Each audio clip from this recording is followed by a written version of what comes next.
এখন তারা ঢাকা বিশ্ববিদ্যালয়ের ছাত্রদের ভোট নিয়ে হেলিকপ্টারে ঘুরে ঘুরে হলো জামায়াত ইসলামের প্রোপাগান্ডা করে বেড়াচ্ছে পুরো বাংলাদেশে। 1 থেকে 6 এর ব্যর্থতার জন্য যেমন বিএনপি দায়ী, গত 15 বছরে শেখ হাসিনার এই যে দীর্ঘ শাসন, এটার পিছনে বিএনপির ব্যর্থতা অনেকাংশে বড় দায়ী। আমি আপনাদের সামনে, আমাদের সামনে জ্বলন্ত একটি দেশ আছে, সেটা হলো সিরিয়া। এই দেশের পলিটিক্যাল সিচুয়েশন বলবো, এবং আমাদের অতীতে একটি দেশ ছিল যারা বর্ণ বৈষম্য থেকে মুক্তি পেয়ে সাউথ আফ্রিকান যে রাষ্ট্রটি প্রতিষ্ঠা হয়েছে, সেটার কিছু পলিটিক্যাল সিচুয়েশন টেনে আমি বর্তমান পরিস্থিতিতে আসব। সিরিয়া 7% পিপল বার্থ পার্টির আসাদ রিজিমের ছিল। বাংলাদেশে যেমন 5% আওয়ামী লীগ বাংলাদেশকে ইন্ডিয়ার সাপোর্ট নিয়ে মানুষের উপরে জুলুম নির্যাতন চালিয়েছিল, তেমনি ভাবে বাশার আল আসাদ, ইরান বিভিন্ন যে প্রক্সি যে যুদ্ধগুলো করে থাকে যারা, তাদের সাপোর্ট নিয়ে অধিকাংশ সুন্নি মানুষদের উপর নির্যাতন, দমন, নিপীড়নের মধ্য দিয়ে একটি দীর্ঘ স্বৈর শাসনের জন্ম দিয়েছিল। বাশার আল আসাদ যখন চলে গিয়েছে, তখন সকল ফ্রি সিরিয়ার আর্মি থেকে শুরু করে যতগুলো দল ছিল সবাই তারা একসাথে বসেছে এবং তারা তাদের মন্ত্রিসভা গঠন করেছে। মন্ত্রিসভাতে দ্রুজ থেকে শুরু করে সবাইকে তারা রেখেছে। তারা ইন্টারিম একটি কনস্টিটিউশন করেছে, বিপ্লবকে তারা সমন্বিত করেছে। রাষ্ট্রকে তারা 5 বছরের মধ্য দিয়ে একটি বিপ্লবী জায়গায় যখন প্রস্ফুটিত হবে, তারা ইলেকশন দিয়ে চলে যাবে। যখন বর্ণ বৈষম্য আন্দোলন হয়েছিল দক্ষিণ আফ্রিকাতে, তৎকালীন এএনসি যে রাজনৈতিক দল ছিল, আফ্রিকান ন্যাশনাল কংগ্রেস, তারা পারত এককভাবে ক্ষমতাটা নিত। কিন্তু তখন নেলসন ম্যান্ডেলা বলেছিলেন যে আমি এককভাবে রাজনীতি করব না, আমি সবাইকে নিয়ে রাজনীতি করব। সেখানে সকল দল যারা ছিল তারা তাদের একটি কাউন্সিল গঠন করেছিল, একক নেতৃত্ব তারা দিয়েছিল, কিন্তু সবাইকে একসাথে তারা রেখেছিল, বিপ্লবকে সংহত করেছিল, সমন্বিত করেছিল, একটা সাস্টেইনেবল পলিটিক্সের দিকে তারা গিয়েছিল। কিন্তু বাংলাদেশের পরিস্থিতি যেটা হয়েছে, 5 আগস্টে যখন বিপ্লব হলো,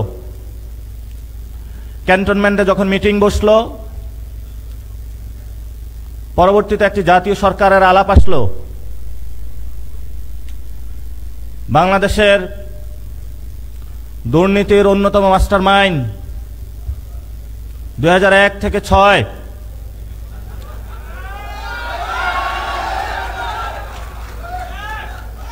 তার মাথায় আবার আওয়ামী বুদ্ধিপনা চেপে বসলো। আমরা যদি একটি জাতীয় সরকার গঠন করতে পারতাম, সকল দল যদি অংশগ্রহণ থাকতো, বিপ্লবী একটি সংবিধান বানাতে পারতাম, তাহলে দুর্নীতির যে মাস্টার মাইন্ড তার পাল্লায় বর্তমান দেশ যে পরিস্থিতি আছে এটা পড়তে হতো না। ওই সময়ে বিএনপিও ছিল ক্যান্টনমেন্টে, জামায়াত ইসলামী ছিল। জামায়াত ইসলামী মুখে মুখে বিপ্লব বলে, অন্তরে তাদের আওয়ামী প্রীতি হলো বিরাজ করে। ঢাকা বিশ্ববিদ্যালয়ের মতন সেকুলার জায়গায় যখন তারা বাংলাদেশ থেকে দেখানোর চেষ্টা করেছিল যে আমরা ইনক্লুসিভ রাজনীতি করি, ছাত্ররা তাদেরকে ভোট দিয়েছিল। তারা কিছু ভালো কাজ করেছিল, তাদের রেজাল্ট তারা পেয়েছে। যখনই ডাকসু রেজাল্ট আসলো, 2 মাসের মাথায় তাদের মুখোশ উন্মোচিত হলো।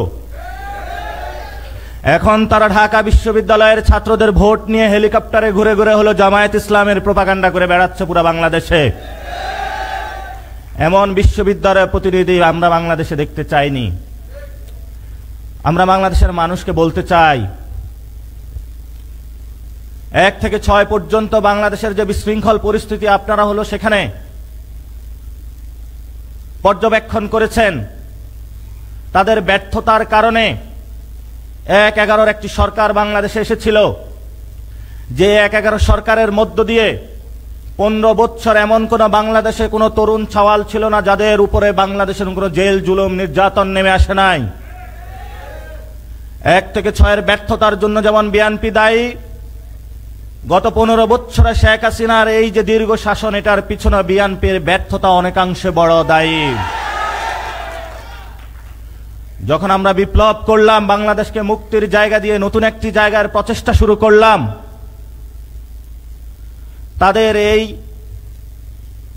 ব্যর্থতার যে রং ইতিহাস, এই দীর্ঘ ইতিহাসকে তারা আবার কন্টিনিউশনের জন্য উঠে পড়ে লাগলো।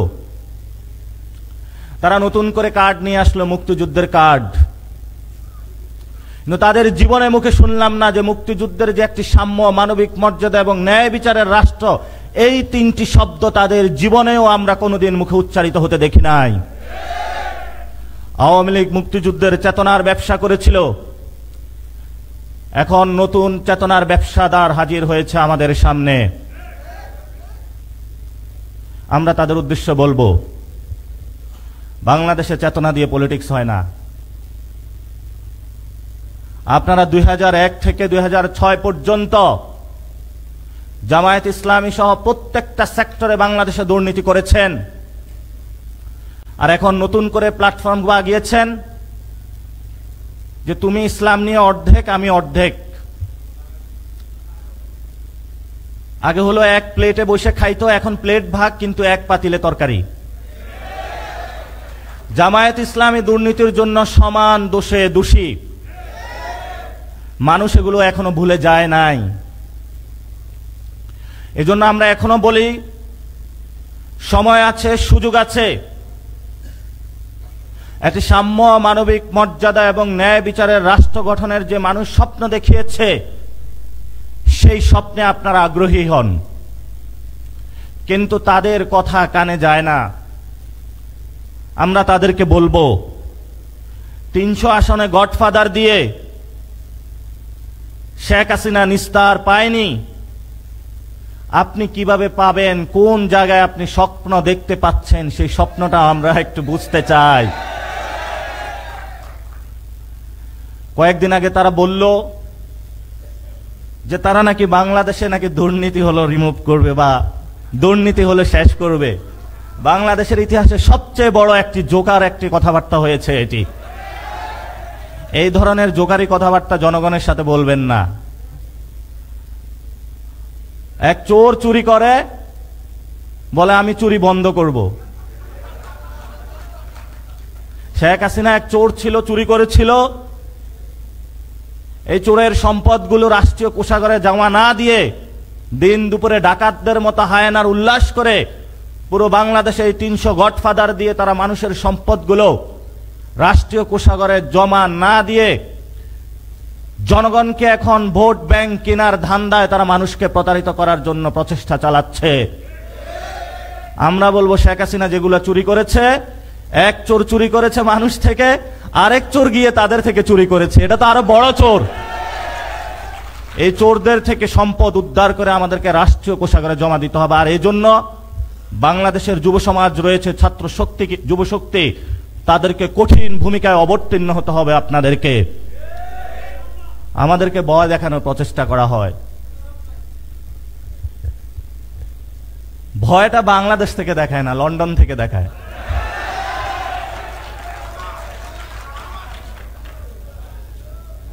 আমরা কি অনলাইনে কাউরে ভয় পাই? বাস্তবে কাউকে পাই না, অনলাইনে ভয় দেখায়।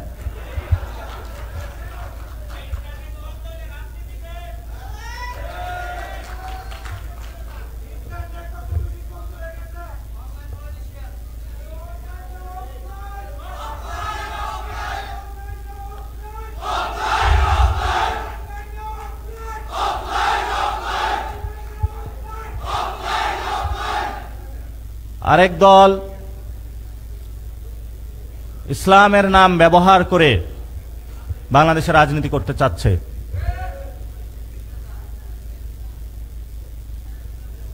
আগে ধর্ম ব্যবসায়ীদের দেখতাম এক রূপে, এখন নব্বর ব্যবসায়ীরা অবতীর্ণ হয়েছে মাঠে, এবং তাদেরও দেখলাম আবার বড় বড় কথা বলতে।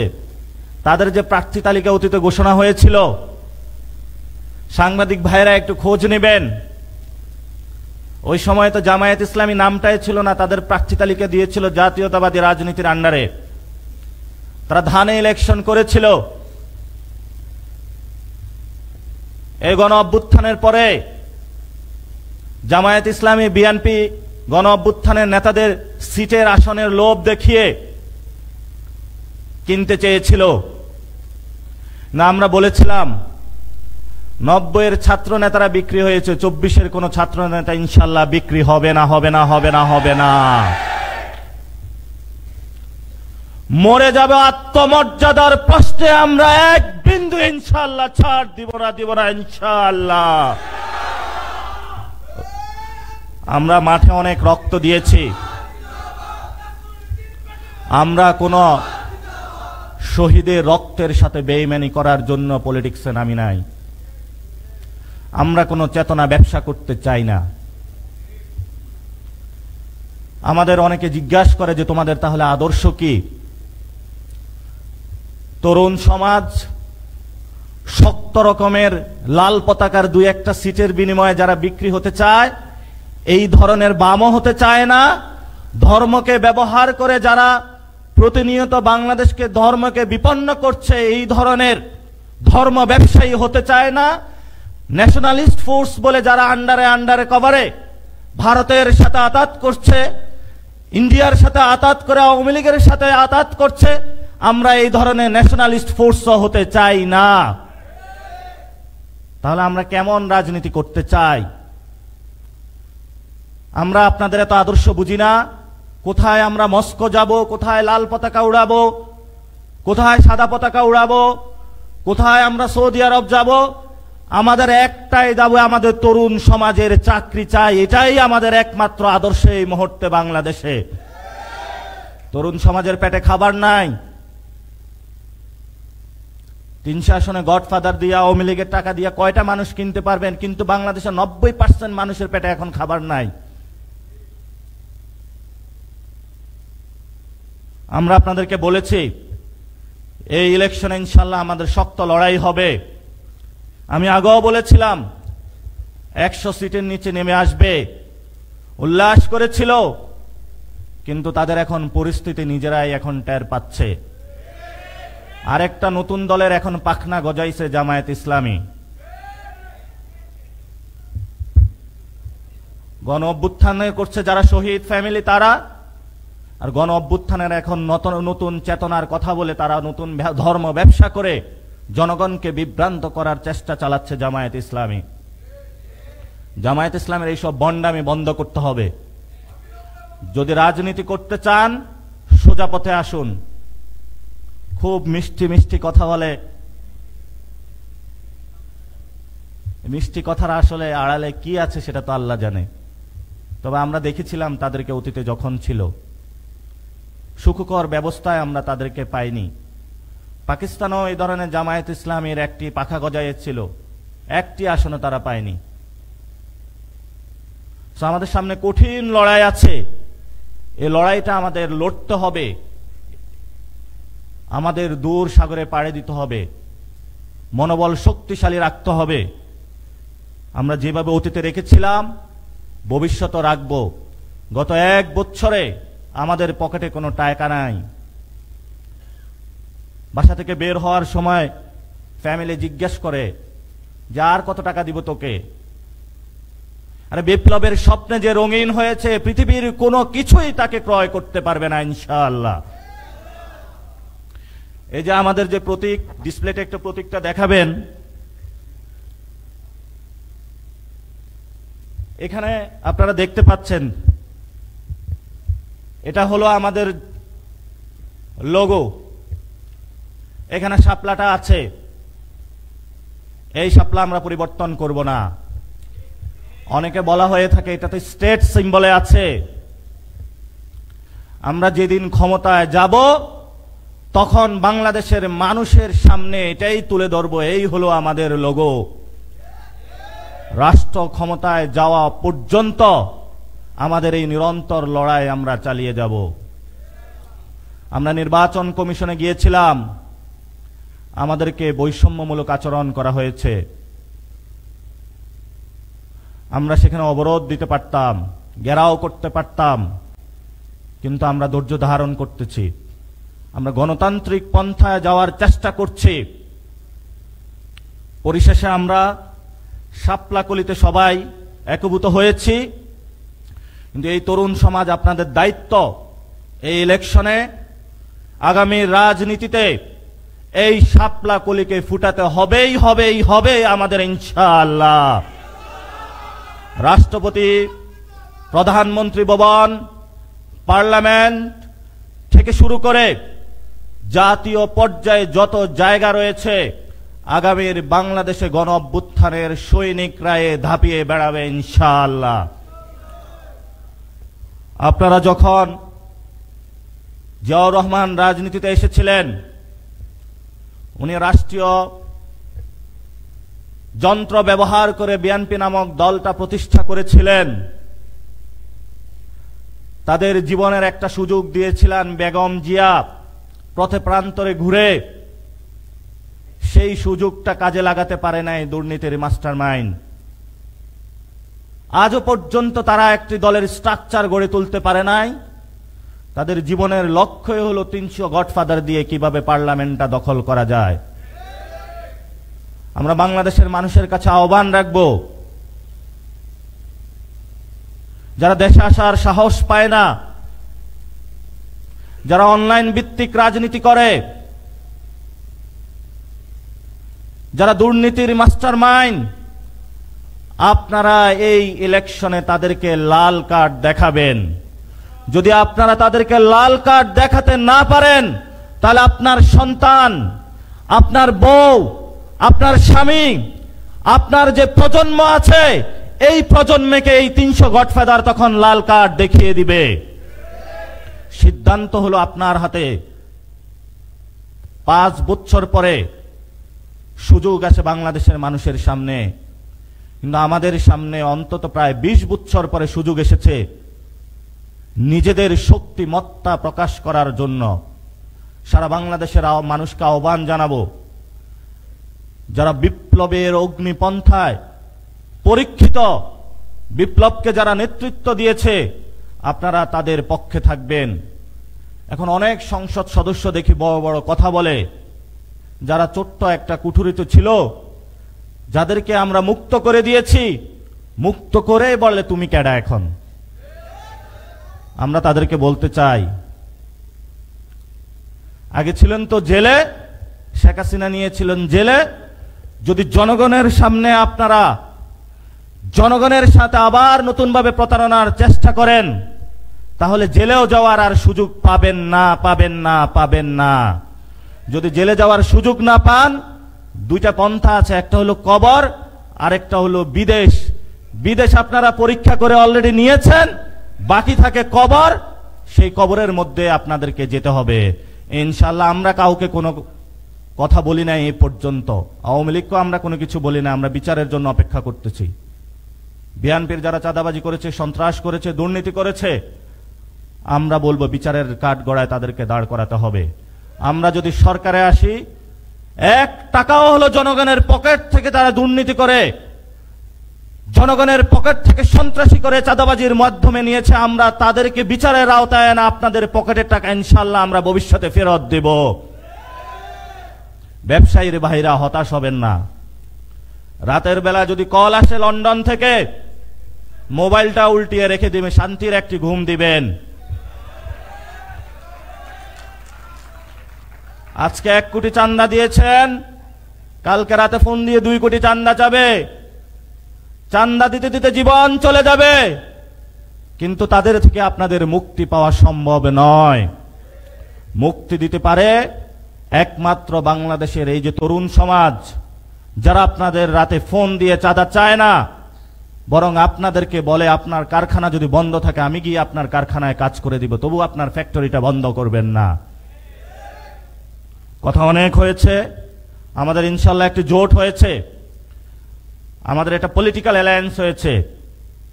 এই পলিটিক্যাল অ্যালায়েন্সের মধ্য দিয়ে আমরা একটা রাজনৈতিক বার্তা দিতে চাচ্ছি যে বাংলাদেশে যারা মুক্তিযুদ্ধের কার্ড খেলে রাজনীতি করছে, যারা ধর্মীয় কার্ড খেলে রাজনীতি করছে, আমরা তাদেরকে স্পষ্ট বার্তায় বলেছি বাংলাদেশে আগামী রাজনীতি চলবে সংস্কারের রাজনীতি। আর সংস্কারের জোট নিয়ে আমরা আগ্রহী হয়েছি, আমরা গঠন করেছি, অনেক দলের সাথে আমাদের কথাবার্তা চলমান আছে। সংস্কৃতির ঘরটা এখন ছোট আছে, কিন্তু লড়াই চালালে বাংলাদেশের মানুষ মুখিয়ে আছে, এই ঘরটা এত বড় হবে যে মুক্তিযুদ্ধের যারা কার্ড খেলে আর ধর্মীয় কার্ড খেলে তাদের ঘরগুলো উড়ে যাবে ইনশাআল্লাহ। আপনারা প্রস্তুত থাকবেন। আমাদের অতি দ্রুত এক দুই দিনের মধ্যেই প্রার্থী তালিকা আসবে। শক্ত লড়াই হবে সাতলকালির পক্ষে। পুরো বাংলাদেশের মানুষ অপেক্ষা করছে। যারা মাঠে যাবে আপনারা তাদেরকে বরণ করে নেবেন। আমরা কোনো দুর্নীতিবাজ চাঁদাবাজদেরকে প্রার্থী তালিকায় রাখি নাই। আপনারা আপনাদের যে সন্তানগুলো রয়েছে, যারা আপনাদের কাছে ফিরে যাবে নতুন বাংলাদেশের স্বপ্ন নিয়ে, হাসি মুখে তাদেরকে বরণ করে নিয়ে এলাকার মানুষের কাছে পরিচয় করে দিয়ে নতুন একটি ব্যালট রেভলিউশন আপনাদের মাধ্যমে আমরা মনে করি, আশা করি বাংলাদেশে ঘটবে। সেই প্রত্যাশা রেখেই যুবশক্তির হাতে দায়িত্ব অর্পণ করে আমি আমার কথা শেষ করছি। ধন্যবাদ। আসসালামু আলাইকুম।